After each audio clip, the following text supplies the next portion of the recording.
Madam President, today I rise for the second time on this Senate floor to deliver a farewell speech. It doesn't seem like that long ago, back in 1998, that I delivered my first Senate farewell speech. I spoke then about making the transition from senator to citizen, and I reflected on the end of 24 years of public service. Standing here today in 2016, 24 years has now become 34 years, as the call for additional public service has brought me back to the United States Senate. Now, as I begin today, I want to assure my family, which is some of whom are in the gallery, my colleagues, some of whom I'm pleased to have come over to hear me speak, my campaign contributors, and even the Democrat Senatorial Campaign Committee, that I will not be back for a third farewell address. Through it all, the ups and the downs, the highs and the lows, the successes and the failures, I felt nothing but gratitude for the incredible privilege of serving. Serving in the military, working as a congressional staffer to then Congressman Dan Quayle, serving in the House of Representatives, representing my home state, as a United States Senator, representing our country overseas as U.S. Ambassador to Germany.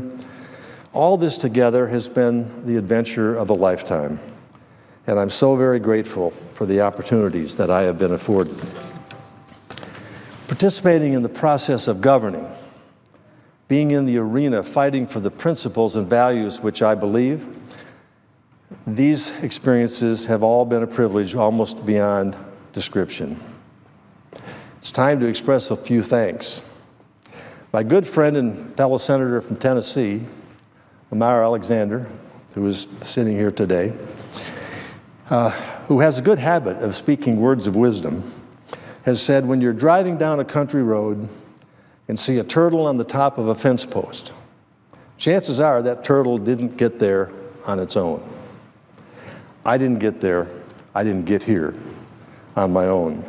Throughout my career, I have been blessed to have the support of so many talented and wonderful people who provided invaluable help along the way. First and foremost, though, I want to thank God for His providence guiding my steps along the way.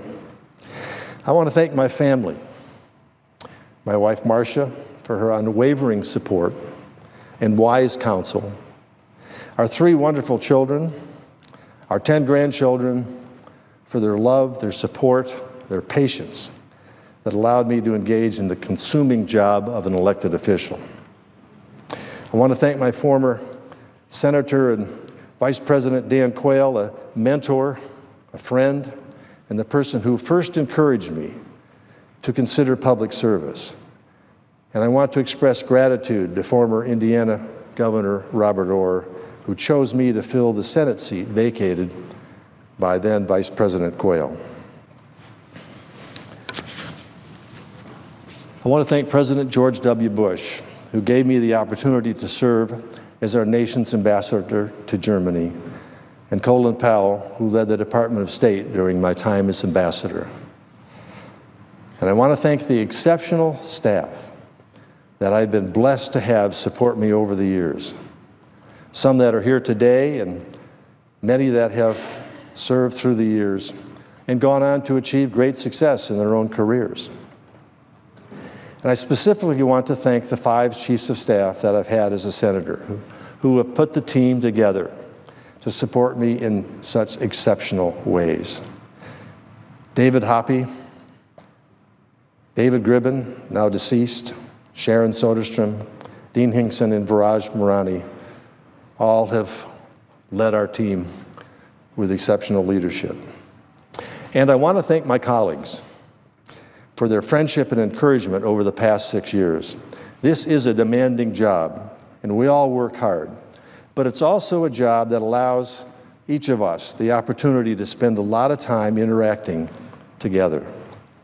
The friendships that I've had and now have with the talented men and women who serve in this distinguished body is what I will miss most when leaving the Senate. And last but certainly not least, I want to thank the citizens of Indiana. Hoosiers have given me the honor of representing them in the world's greatest deliberative body. Hoosiers, thank you from the bottom of my heart. Now, I'm not here today to offer deep reflections about the health of this institution or to advise my fellow senators on how to govern in the years ahead. It is clear that at this time in our history, our great nation, in our great nation, we are a divided country with two very different visions for America's future. The Senate is not immune to those divisions, but I firmly believe that all of us, Republicans and Democrats, are trying to do what we think is in the best interest of our country and its posterity. We are all united in the common cause of making our country a better place, a safer place, and a more prosperous place, even if our means of getting there differ. And with that spirit in mind, I know there are many topics of significant importance that the Senate will consider when I'm gone.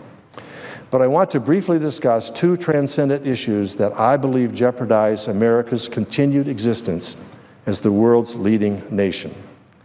These are issues I have repeatedly expressed deep concern about on this Senate floor. From a practical standpoint, our country simply cannot keep borrowing money that we don't have. Today, our national debt exceeds $19.5 trillion and continues to grow by the second. And meanwhile, programs that millions of Americans depend on, Social Security and Medicare too, are creeping ever closer to insolvency. America's looming fiscal storm is bearing down upon us, and the alarms are sounding louder each day. And one day, if not addressed, this debt bomb will explode and have a devastating effect on our country's economy and on our children's future. My second great concern is what I call the terrorist bomb. The threat posed by terrorists or rogue state actors who could successfully conduct an attack with weapons of mass destruction. We must ensure that the world's most dangerous weapons stay out of the hands of its most dangerous people. And we must also adapt to the new threats we face, such as a cyber attack that could shut down our financial systems or electric grid. These challenges require all those who govern to rise above the political consequences that may occur in making the hard decisions needed to make our country stronger and more secure for future generations. In conclusion, I'd like to say this. My congressional career began during the Reagan administration, and I'd like to conclude my comments today with a reflection on remarks President Ronald Reagan made during a memorial service in 1987 for the fallen sailors of the U.S. Stark.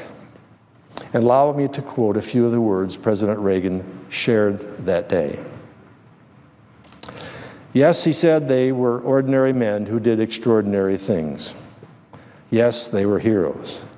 And because they were heroes, let us not forget this, that for all the lovely spring and summer days we will never share with them again, for every Thanksgiving and Christmas that will seem empty without them, there will be moments when we see the light of discovery in young eyes, eyes that see for the first time the world around them and wonder, why is there such a place as America?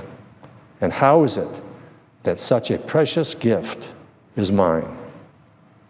As citizens of this great country, we have been given a precious gift, the gift of freedom.